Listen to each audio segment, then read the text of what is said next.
Live from New Delhi, you're watching DD India News Hour, India's voice to the world. I'm Siddharth Bharadwaj. Coming up in the next hour, India's Prime Minister Narendra Modi receives Guard of Honor upon his arrival in Bhutan. Visit aimed at further cementing the India-Bhutan partnership.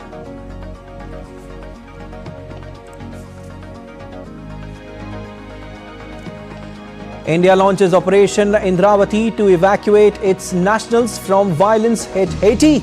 12 Indians evacuated so far. India's Enforcement Directorate arrests Delhi Chief Minister Arvind Kejriwal in the excise policy case. UN Security Council to vote on Friday on US-backed resolution urging immediate ceasefire in Gaza and an Israeli-Hamas hostage deal. US surgeons achieve a major milestone, transplant pig kidney into human in a 4-hour surgery.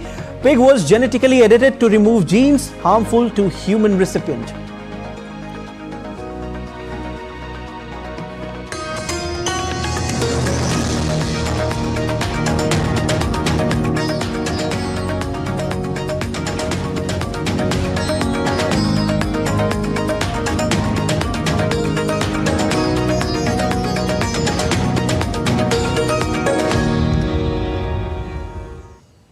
India's Prime Minister Narendra Modi reached Bhutan on a 2-day visit. Prime Minister was received by Prime Minister of Bhutan, Shering Tobgay.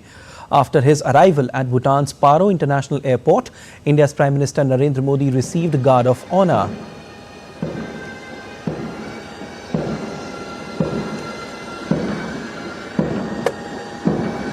During the visit, Prime Minister will meet Jigme Khesar Namgyal Wangchuk, the King of Bhutan, and Jigme Singye Wangchuk, the 4th King of Bhutan. Prime Minister will also hold talks with the Prime Minister of Bhutan, Shering Tobgay. Prime Minister will also inaugurate the Gyaltsen Jetson Pema Mother and Child Hospital in Thimphu, a state-of-the-art hospital built with the assistance of the Government of India in Thimphu.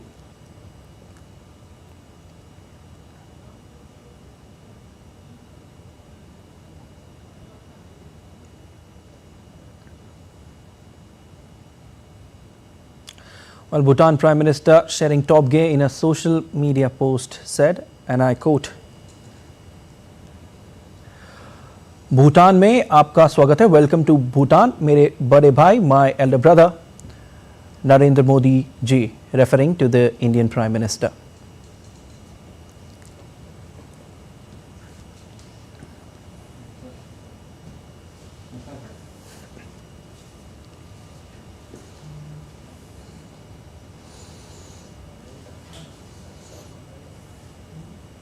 All right, indeed, India correspondent Amritpal Singh joins us from Thimphu. Amritpal, Prime Minister Narendra Modi has arrived in Bhutan a short while back, and now what can we expect from his visit? Any agreements on the cards? Both countries share unique and enduring partnership, Amritpal, which is rooted in mutual trust, understanding and goodwill. That's right, Siddharth. He arrived here at 9:30 this morning, Bhutanese time. That is about 9 o'clock Indian Standard Time. He was received by Prime Minister Shering Tobgay, whose tweet you just read. I mean, the warmthness in the tweet where he calls him an elder brother. You could see that warmthness reflect in the embrace, the close embrace that Prime Minister Tobgay and Prime Minister Modi shared at the airport, after which he was given a ceremonial welcome. And right now he's driving down to Paro, to Thimphu from Paro. It's a beautiful scenic drive. I've been driving on that drive for the past 2 days. All right. That I've been here, surrounded by hills, people lined up all along the roads. In fact, if I can show you school children carrying flags, Indian flags, Bhutanese flags, waiting here since morning, 7 a.m., 2 hours, 3 hours here waiting. So this is where the scene in Thimphu is like, and it's similar scene as the Prime Minister's cavalcade goes along that stretch from Paro to Thimphu, which is about 50 kilometers.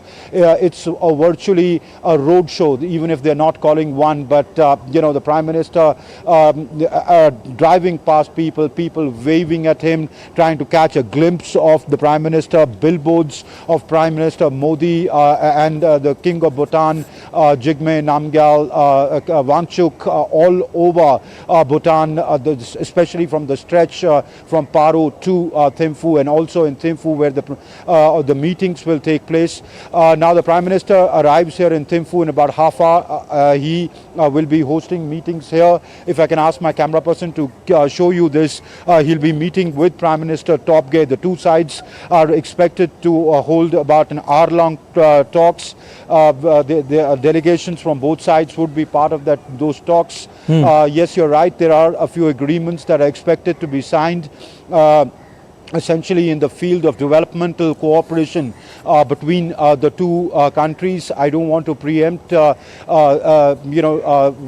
details of the agreements that will be signed by about 1:30 Indian Standard Time, and we will know exactly what documents. But there are more than a couple of documents that will be signed and exchanged during the visit of Prime Minister Modi here.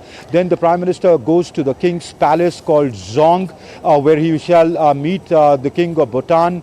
There is an award ceremony where the Prime Minister will be conferred upon the highest civilian award of Bhutan, called the Order of the Druk Gelpo.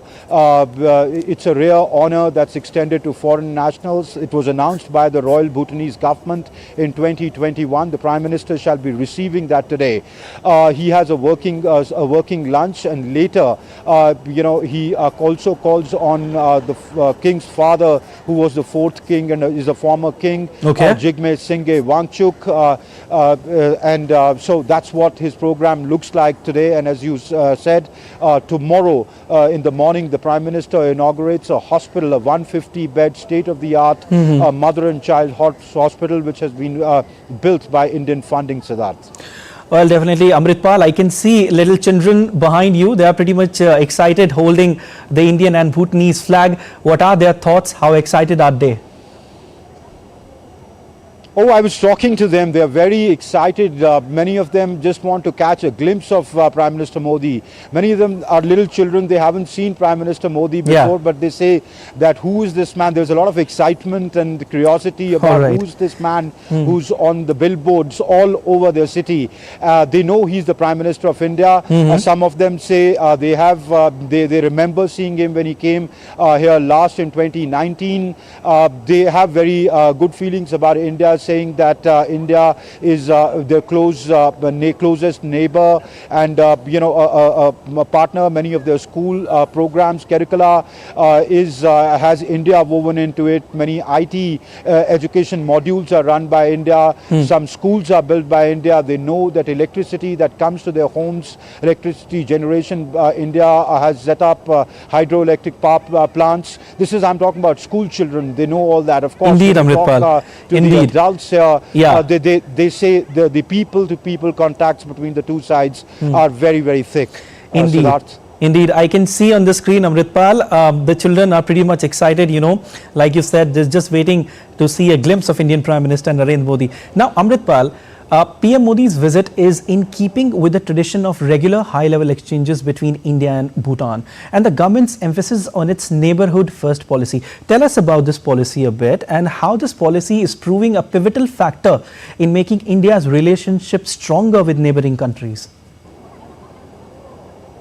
Okay, first about the high-level exchanges. That's right. There are regular high-level exchanges. The last one being Shering Topge, Prime Minister Shering Topge, who was in India from the 14th to the 18th of this month. In fact, he extended the invitation to Prime Minister Modi and Prime Minister Modi accepted it and is coming here in Bhutan, which is rare. Generally, if you have a visit by one, head of government there is a little time difference between the reciprocal visit, but the Prime Minister accepted that visit, even that given the extremely busy schedule of the Prime Minister, given that elections have been announced in India and his campaign, and there is hectic campaigning going on, including by Prime Minister Narendra Modi as a BJP leader.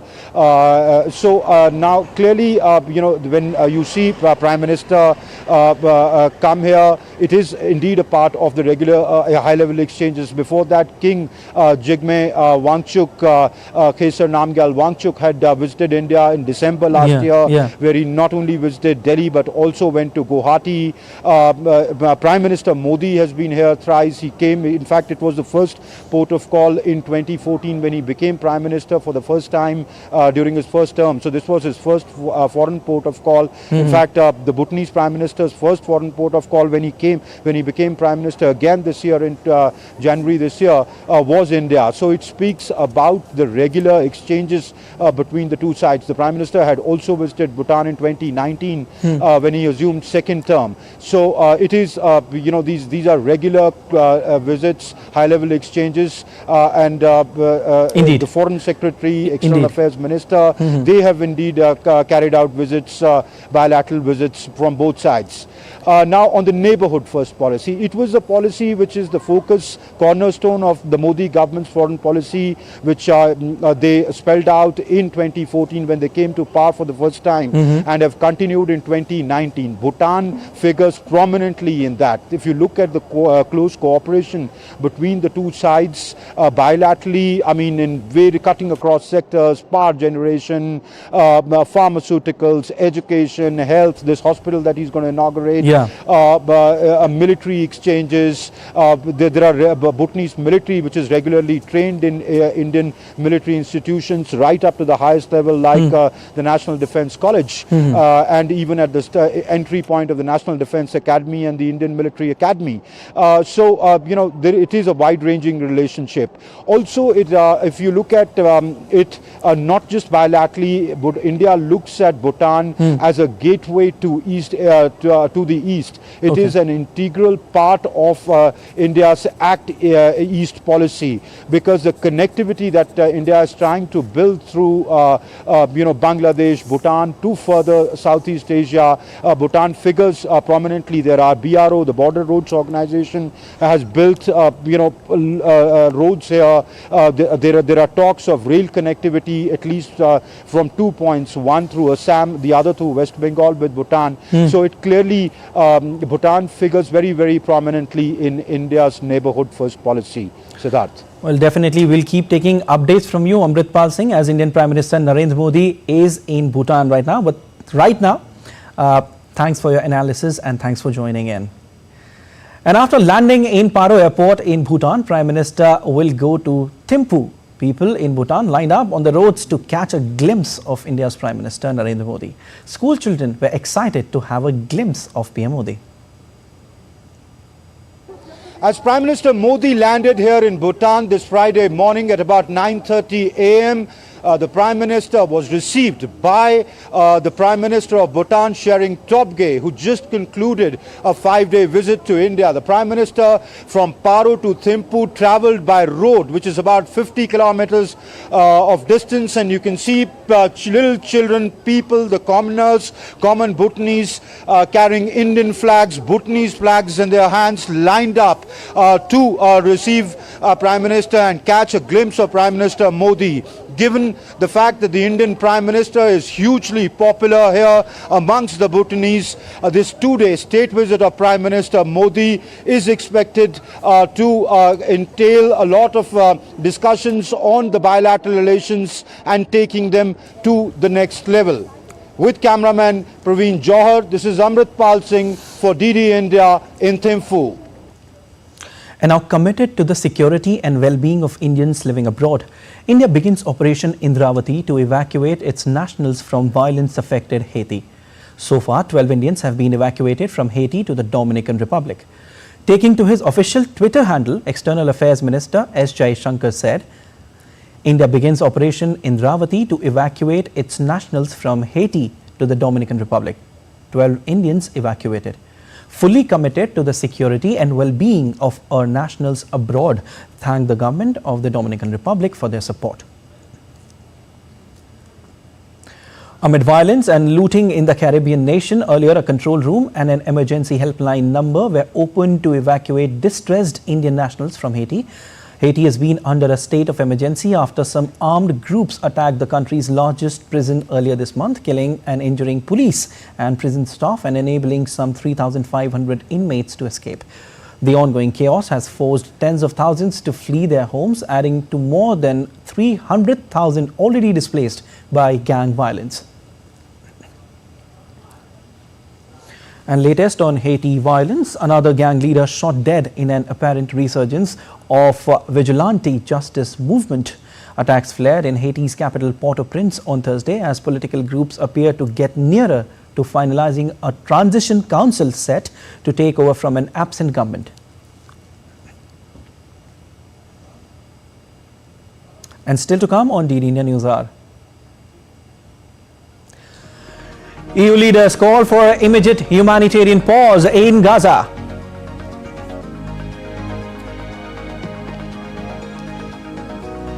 India's 21st century Pushpak Viman successfully launched.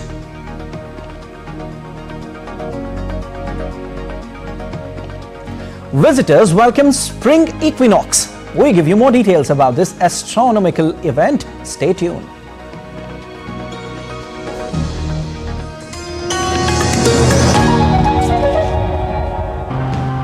In today's episode, let's try to understand what does it mean to truly celebrate all women. Let's uncover the layers of their struggles in different walks of life. My biggest motivation was to save the environmental waste that I was creating, to reduce the carbon footprint, waste footprint. And when we talk about menstrual waste or periods as a topic, I think this fits in very well with the intersection of social and environmental issues. The weather in Meghalaya definitely one of the center points of how we design these systems. And then sort of maybe just take the worst region in the state and try and design a system that is designed to work in that situation. We address financial education topics, from making a family budget to creating a small business plan for micro-enterprises. Topics also include health and wellness for women. Global temperatures have changed these days. That too, it doesn't rain when it needs to rain. And in this situation, the only crop that survives is millet.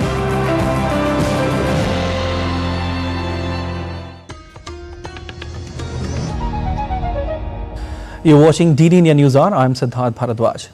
Let's get you the latest on what's happening in India in the run-up to the world's largest democratic election.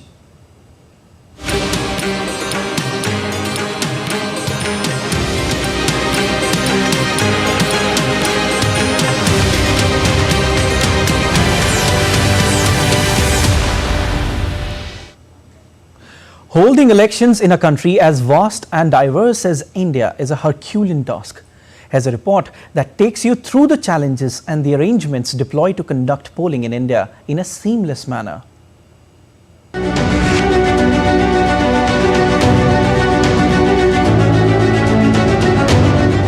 This is India, the largest democracy in the world with a population of over 1.3 billion and spread over an area of 3.287 million square kilometers.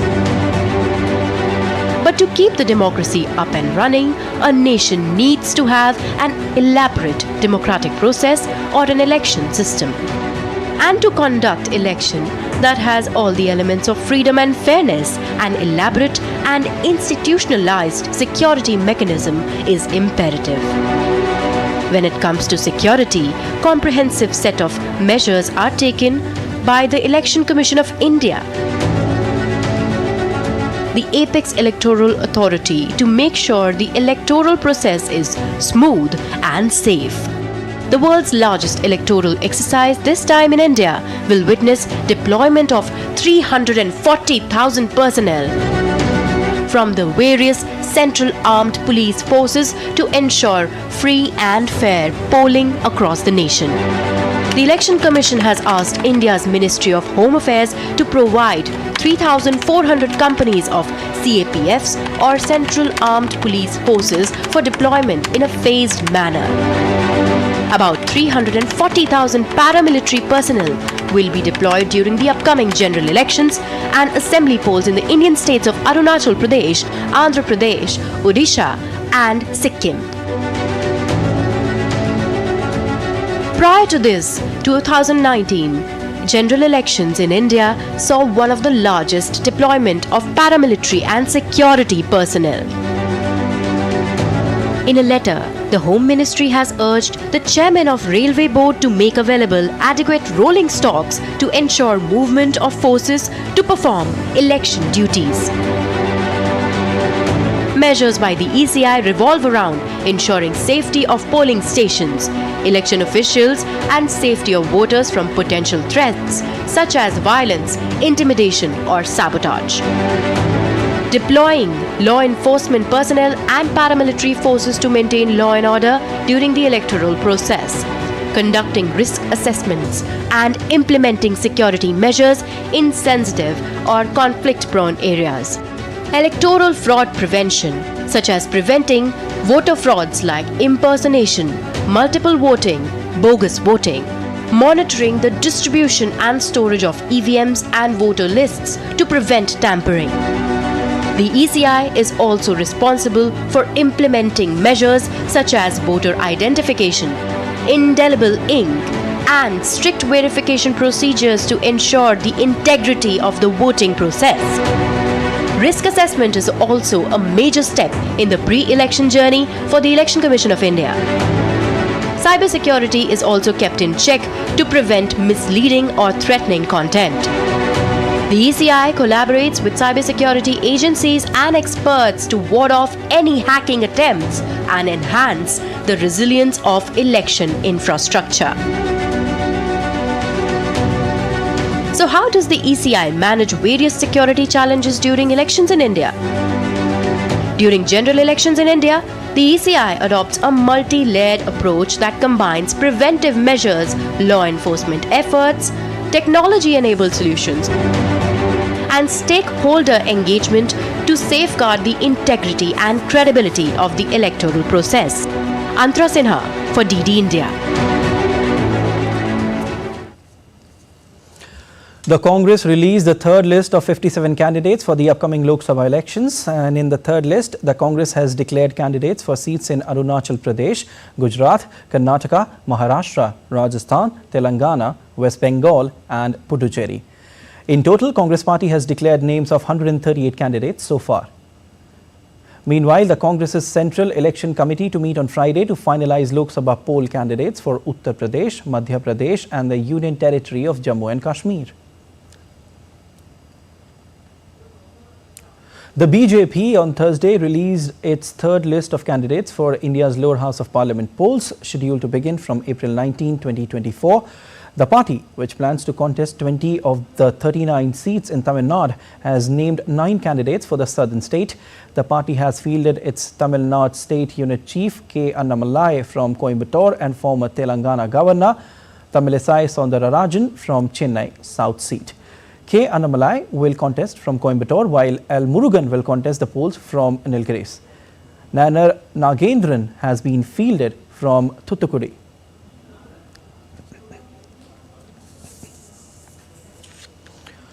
India's Economic Intelligence Agency, the Enforcement Directorate, on Thursday arrested the Chief Minister of Delhi, Arvind Kejriwal, in connection with the graft allegations relating to Delhi excise policy case. The agency is investigating allegations that a liquor policy implemented by the Delhi government in 2022 gave undue advantages to private retailers. The Enforcement Directorate, which is investigating the money laundering angle in the case, has so far issued 9 summons to Arvind Kejriwal for questioning. The Delhi Chief Minister has moved the Supreme Court, seeking an urgent hearing after the Delhi High Court refused to grant him interim protection on Thursday. हमारी जो लड़ाई है वो सड़क से लेके न्यायालय तक चलेगी। हमने सुप्रीम कोर्ट में अरविंद केजरीवाल जी के गैर कानूनी गिरफ्तारी के खिलाफ उस गैर कानूनी गिरफ्तारी को क्वॉश करने के लिए एप्लीकेशन डाल दी है। सुबह सुबह सुप्रीम कोर्ट में इसको मेंशन किया जाएगा। Bharatiya Janata Party termed the arrest of Arvind Kejriwal as the victory of truth. 2020-21 से लगातार शराब नीति घोटाले में अरविंद केजरीवाल बहानेबाजी कर रहे थे और जिस तरह की राजनीतिक नौटंकी वो कर रहे थे, आज उसका पटाक्षेप हो गया। झूठ और लूट की सरकार जिसका पाप का घड़ा भर चुका था, आज अंततः सत्य की जीत हुई। और मेरा ये मानना है कि पूरे युवा वर्ग को शराब के नशे में धकेलने की जो साजिश अरविंद केजरीवाल और उनकी सरकार ने रची थी, उसका परिणाम ये होना ही था। सत्य की जीत होनी थी और अरविंद केजरीवाल को उनके पापों की सजा मिलनी ही थी। जिसने भ्रष्टाचार बनाने की कोशिश आम आदमी पार्टी के नेता और आम आदमी पार्टी के कुछ मंत्री कर रहे हैं, ये कोई पहला केस नहीं है। बोए पेड़ बबूल का तो आम कहां से खाए, करे घोटाला शराब का तो आराम कहां से पाए। हर व्यक्ति जानता है कि प्रश्न कोई आज से पूछा नहीं जा रहा है। विगत 3 वर्षों से अरविंद केजरीवाल जी से आम आदमी पार्टी से सवाल पूछे जा रहे हैं। And Indian correspondent Vikas Sarthi joins us with more details. Vikas, yesterday in the evening, Arvind Kejriwal was arrested by the Enforcement Directorate from his residence in Delhi excise policy case.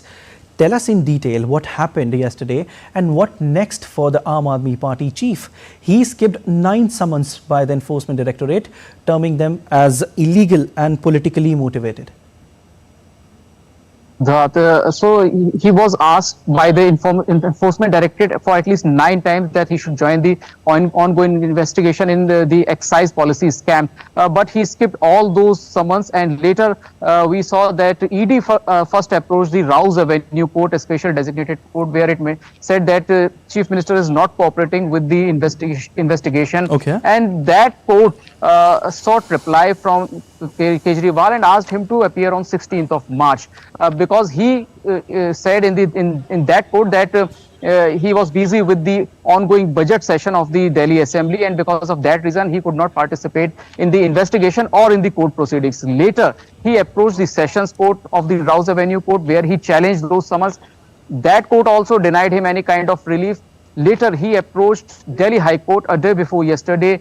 High Court also quashed his demand of staying the summons or giving any kind of protection from arrest. Again, he filed another new petition before a different bench yesterday. The court heard his counsel for almost a day, where he mentioned that these allegations are politically motivated, and since the general elections are very near, because of that he is being targeted, so that he could not participate in the campaigning or could not seek votes. All those allegations were put before the court, but later in the day, Enforcement Directorate, on the demand of the bench, gave certain documents to the court of the investigation so far. After pursuing those documents, the court was of the opinion that at this stage, High Court cannot grant him any kind of protection from the arrest. He must join the investigation. He must clear his stand before the investigating agency. After that particular order, we saw ED again went to his residence, and after searching for certain documents and interrogating for almost 2 hours, formally arrested him. Today we expect, Siddharth, that anytime soon, around 10:30, when the Chief Justice Court will start functioning, his counsel will mention their petition and will seek an urgent hearing.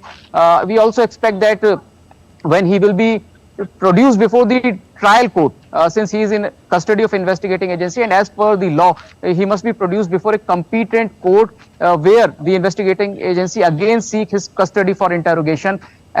So that will be the time when Arvind Kejriwal will move a bail petition also. So there are 2 legal aspects of his arrest as of now. First, he will challenge his arrest before the Supreme Court, and in the lower court he may move bail application. Okay, Vikas, now can you briefly tell us about the charges against Arvind Kejriwal?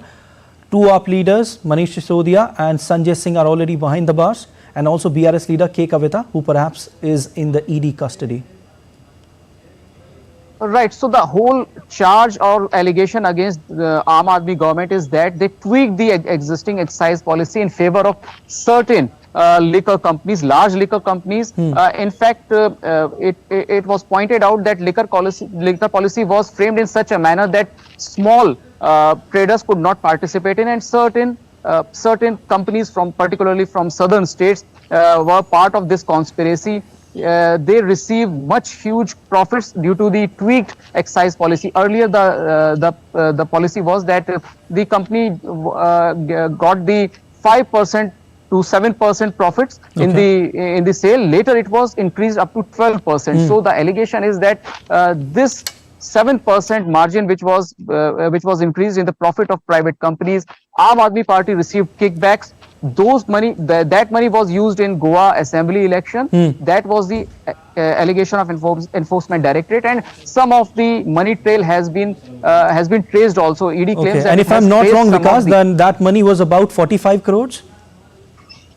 Exactly, it could be more. In fact, as of now, ED says that at least 45 crores have almost been traced by the ED, but this amount could be huge, since if you go by the allegation of political parties like BJP and Congress are saying that the change in this excise policy must have increased profit of companies to the amount that Aam Aadmi Party received 100 crores, at least 100 crores of kickbacks. That is the allegation of Congress and BJP, which are the main opposition parties in Delhi. They are claiming that this scam is more than 100 crore. As of now, ED says that it has traced some of the amount which was given to Aam Aadmi parties through Hawala companies. That aspect also, ED also saying that there is role of Satyendra Jain, and another minister of Aam Aadmi Party, who has already been in judicial custody for another scam. His role is also being probed by the ED. All right, we leave it there. Thank you so much, Vikas, for joining in and for your analysis. The Indian Space Research Organization, ISRO, has achieved a milestone in the area of reusable launch vehicle (RLV) technology. ISRO successfully carried out the landing mission of its reusable launch vehicle (RLV) named Pushpak.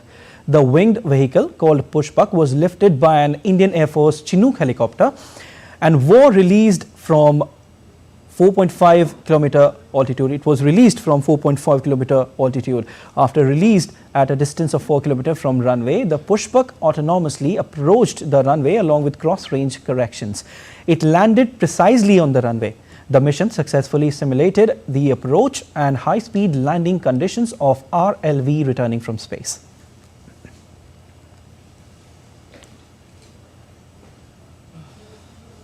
All right, and still to come on DD News Hour. United Nations adopts first global artificial intelligence resolution.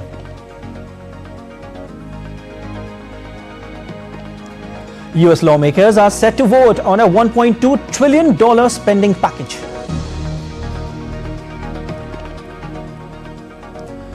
And Bolivia's conservation program identifies at least 60 Andean bears. Stay with us for more.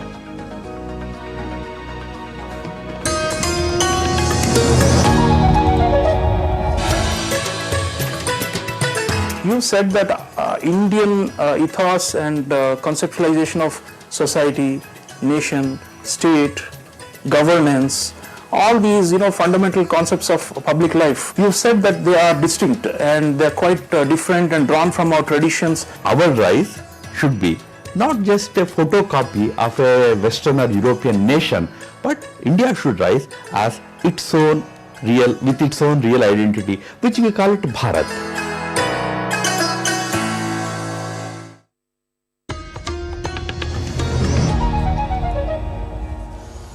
You're watching DD India News Hour. I'm Siddharth Bharadwaj, and let's have a look at the headlines once again. India's Prime Minister Narendra Modi receives Guard of Honor upon his arrival in Bhutan, a visit aimed at further cementing the India-Bhutan partnership.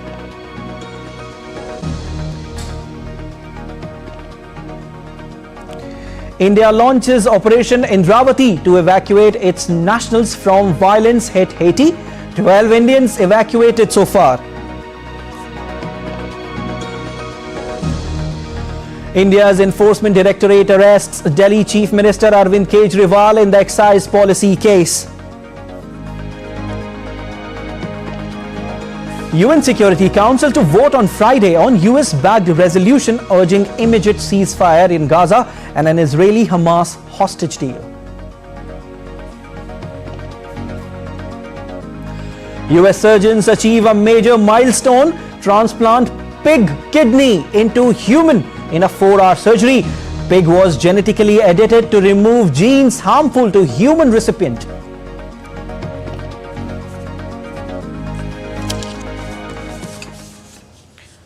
US lawmakers are set to vote on a $1.2 trillion spending package on Friday as they race to pass it before midnight to avoid a government shutdown. The sprawling measure, wrapping up 6 bills, covers funding for over half the government, including the Department of Homeland and Security, the Pentagon and health agencies for the next 6 months until the end of the fiscal year. DD India correspondent Kate Fisher reports from Washington. Lawmakers here are already 6 months behind schedule on this because of lengthy negotiations to resolve funding and policy disputes. Now, they have scant time to approve the bill before a shutdown deadline this weekend. Republican leaders in the lower chamber, the House of Representatives, have signalled that they intend to hold a vote on Friday, bypassing a self-imposed rule requiring lawmakers be given at least 72 hours to review legislation before it comes up for a vote.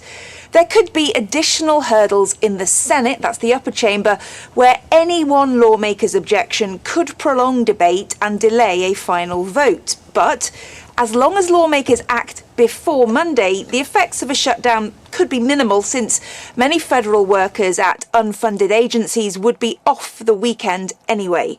But if a closure goes on longer, there could be more problems. It could disrupt tax filing season, as more than half of the staff at the Internal Revenue Service would face furloughs. Border Patrol officers and around 1.3 million active duty military service members would have to work without pay.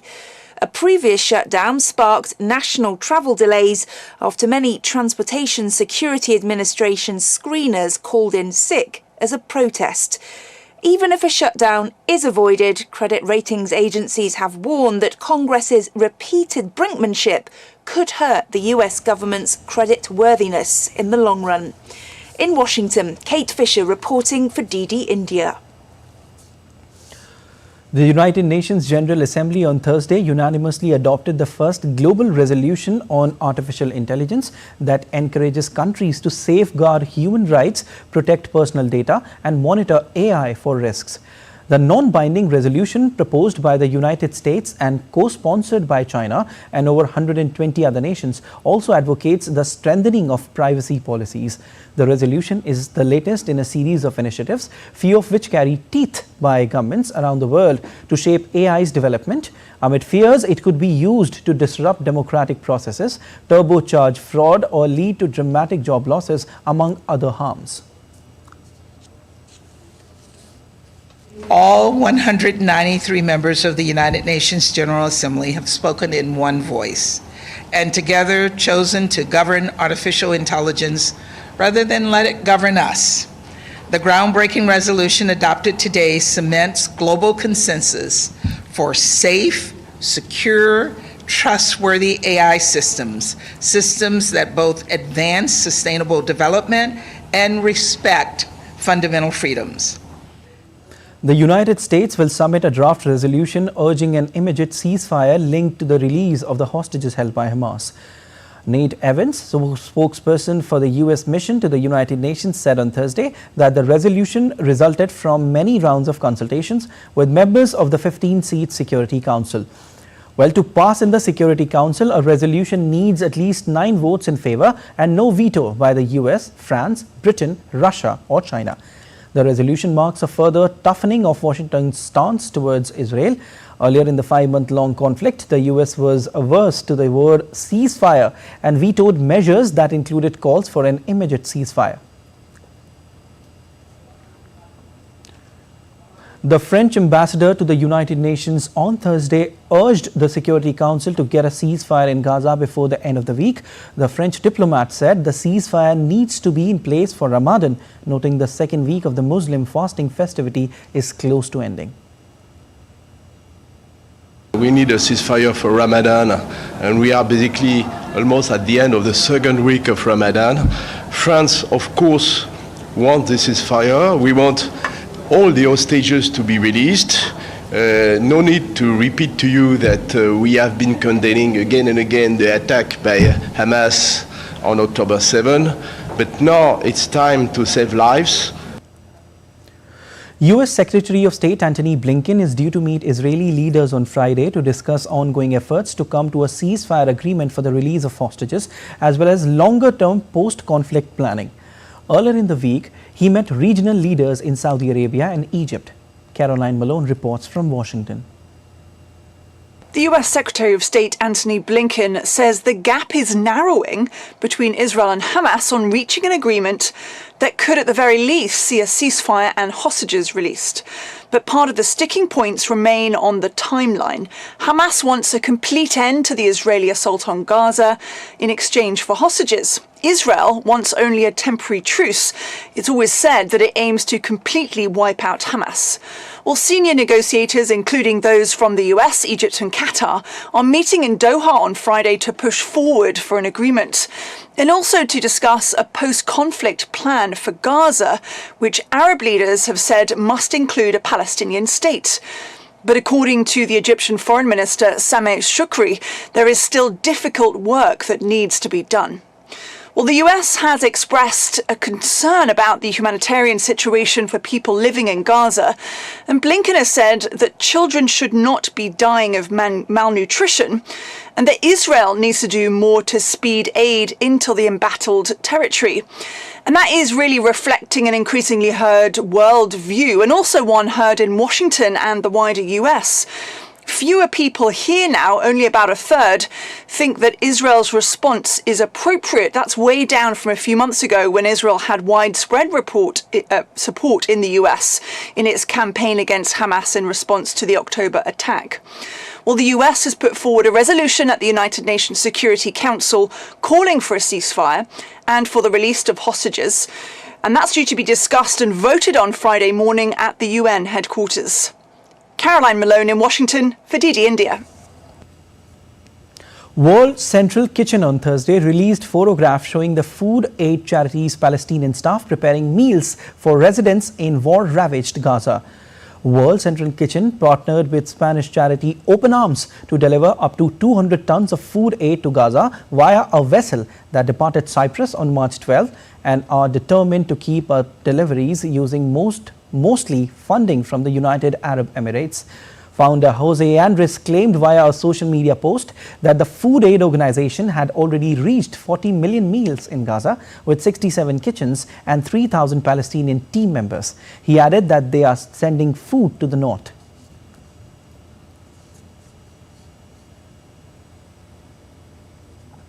And Israelis gathered along Jerusalem's western wall on Thursday to pray for the release of hostages held in Gaza ahead of Jewish holiday of Purim. The event is described a simple act of unity to give a lot of strength to those who need the most. More than 130 hostages remain in Gaza, most believed to be in Hamas' hands after more than 100 were released during a short-lived truce in late November.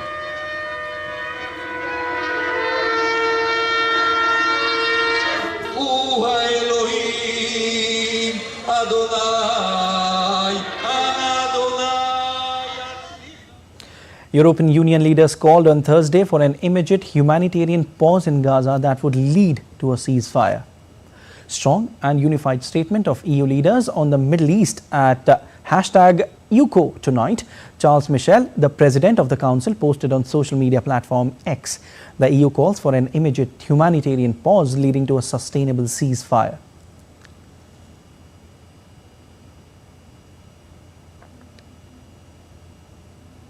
Concerning Gaza, EU leaders called for an immediate humanitarian pause that would lead to a ceasefire. The consensus of tonight is that we need an immediate humanitarian pause leading to a sustained ceasefire, the unconditional release of hostages, and the provision of humanitarian assistance. Gaza is on the verge of famine, a catastrophic humanitarian situation. Full, rapid, safe and unhindered humanitarian access into Gaza via all routes is essential. India's Prime Minister Narendra Modi is visiting Bhutan on a two-day visit. The visit is aimed at further cementing the India-Bhutan partnership. PM Modi was received by the Bhutan's Prime Minister upon his arrival at the airport. People of Bhutan, including children, welcomed Prime Minister Modi with Indian flags on their hands.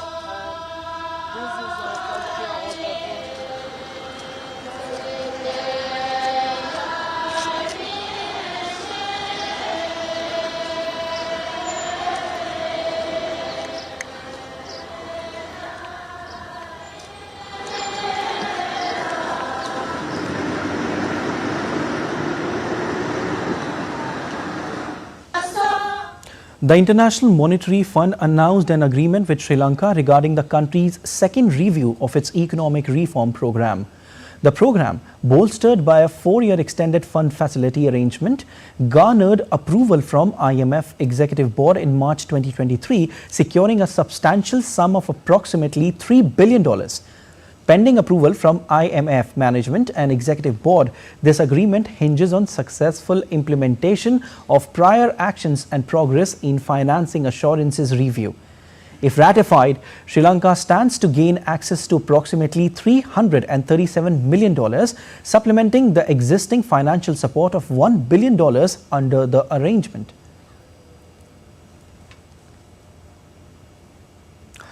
Marking a major milestone in the quest to provide more readily available organs to patients, a 62-year man with end-stage renal disease has become the first human to receive a new kidney from a genetically modified pig. In a 4-hour surgery performed on March 16, doctors from Massachusetts General Hospital in Boston announced it is a major breakthrough that could benefit countless patients on dialysis on transplant waiting lists.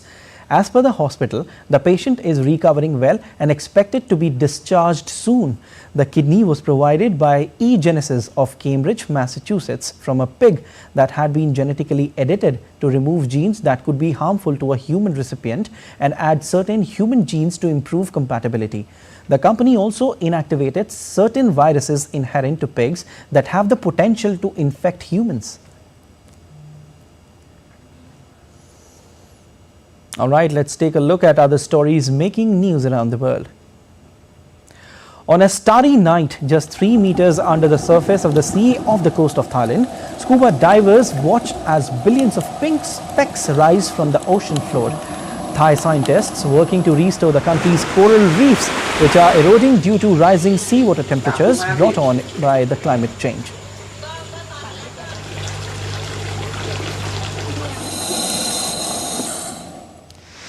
Bolivia's conservation program identified at least 60 Andean bears in areas where they had not been spotted before. The conservationists are hoping for the species conservation as it is considered as a vulnerable species to extinction. Since 2017, the Chester Zoo's Andean Carnivore Conservation Program initiative has installed trap cameras in the Tarija Department forest areas, and in 2023 cited various members of the thriving bear community playing or walking among the trees. Visitors welcomed the spring equinox on Thursday with an arms-up ritual at the Mexican Pyramid of the Sun. This astronomical event takes place twice a year. When the sun crosses the celestial equator, resulting in days and nights of equal length. In March, it marks the start of the spring in the northern hemisphere and autumn in the southern one.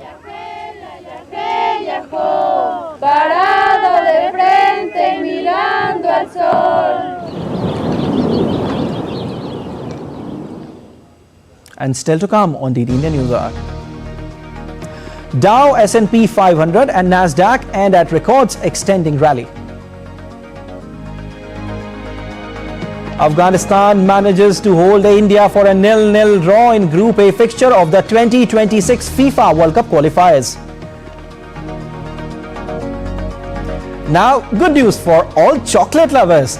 You may soon be able to print your own 2D creations.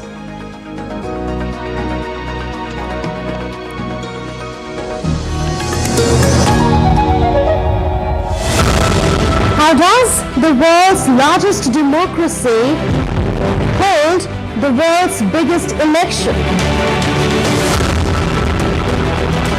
Watch Connecting the Dots to get the full picture. Every Friday at 8 p.m. IST on DD India. We just don't bring you the news as it unfolds. We get to the heart of the matter. We don't just present facts. We demystify complex social, political and economic events. We break stories that shape the world's present and future because you deserve the truth. I am Tanvi Taneja from New Delhi. I'm Ollie Barrett from London. I'm Nick Harper from Washington, D.C. Join us on DD India Global Monday to Friday at these times.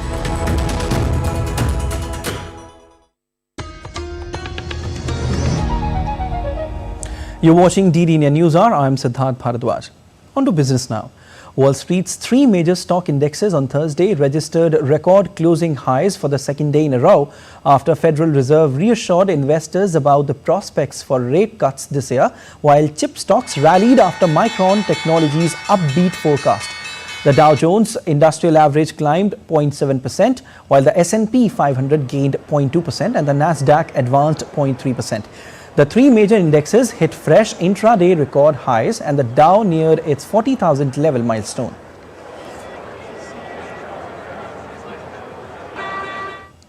The US Department of Justice and 15 states sued Apple on Thursday as the government cracks down on big tech, alleging the iPhone maker monopolized the smartphone market, hurt smaller rivals and drove up prices. The Justice Department said that Apple charges as much as $1,599 for an iPhone and makes larger profits than any other in the industry. Officials also said that Apple charges various business partners, from software developers to credit card companies and even its rivals such as Google, behind the scenes in ways that ultimately raise prices for consumers and drive up Apple's profits. You're watching DD India News Hour. Time now for sport. The 17th season of Indian Premier League will kick off today in the south city of Chennai. The opening encounter will see defending champions Chennai Super Kings taking on Royal Challengers Bangalore. Several top stars who missed the tournament last season are going to return. From the Indian team point of view, Jasprit Bumrah, Rishabh Pant and Shreyas Iyer are back in the franchise league after their respective forced injury breaks last year. IPL 2024 will also see the return of Mitchell Starc, who will be playing his first Indian Premier League since 2015. So far, the schedule for only the first 21 matches has been released due to the upcoming 2024 India's general elections. This season is going to be the final season before the mega auctions and will also be a precursor to the T20 World Cup 2024, set to take place in June in the United States of America and the Caribbean islands.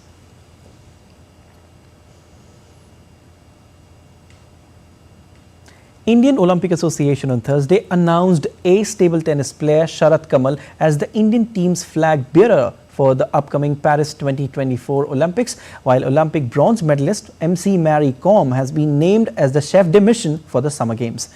The world number 88, Sharat, has won the National Table Tennis Championship a record 10 times. He has won 13 medals at the CWG, including 7 golds. He has also won 2 medals at the Asian Games. The legendary TT player is also a 3-time bronze medalist at the World Championships. Mary is the first female boxer in boxing history to have captured 6 world titles. The 5-time Asian champion was the first female boxer from India to take home a gold medal at the 2014 Asian Games. Winter Olympian Shiva Keshavan has been appointed as the Deputy Chef de Mission for Paris 2024. At the Paris Olympics, India are hoping to overhaul their record tally of 7 medals, which they achieved at the deferred Tokyo Olympics last time around. Indian shuttlers had a mixed result in the Swiss Open badminton tournament on Thursday. India's top shuttler Lakshya Sen went down against Lee Chia Hao in straight games 17-21, 15-21. Kidambi Srikanth moved to the quarterfinals after registering a straight games win against Lee Zia Jia 21-16, 21-15. Meanwhile, star women shuttler PV Sindhu got knocked out, losing to Japan's Tomoka Miyazaki 21-16, 19-21, 16-21.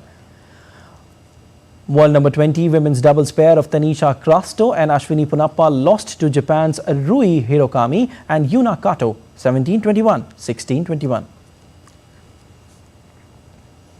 India and Afghanistan settled for a 0-0 draw after failing to turn their opportunities into goals in a Group A fixture of the 2026 FIFA World Cup qualifiers. It was end-to-end stuff in the first half, with India coming very close to scoring thorough and through Manveer Singh on 2 occasions, and the hosts too had its share of chances. However, most of them were half chances and goalkeepers of both teams were not tested enough.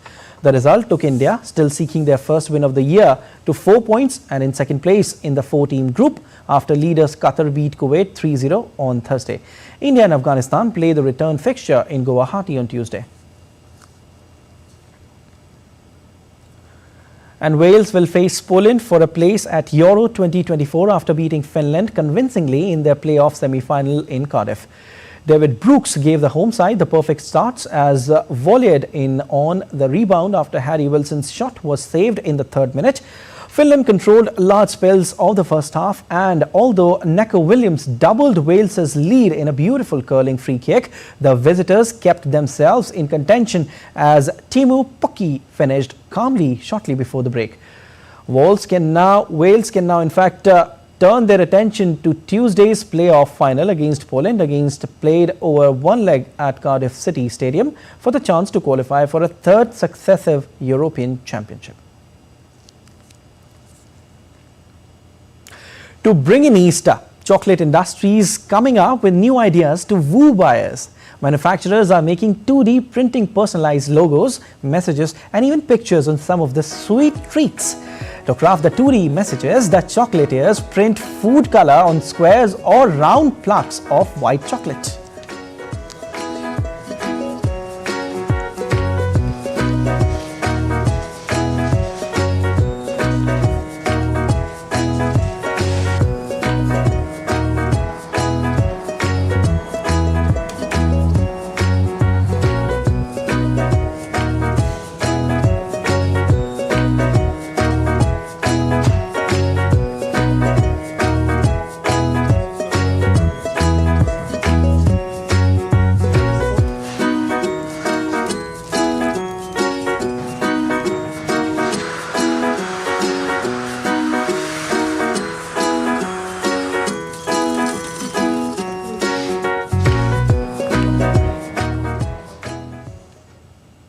That's all for this edition of DD India News Hour, but let us know your thoughts on the news of the day. You can connect with us on Facebook, X formerly known as Twitter, and Instagram. We'll be back with more news as it breaks here on DD India. I'm Siddharth Bharadwaj from all of us here in Delhi. Thanks for watching DD India News Hour.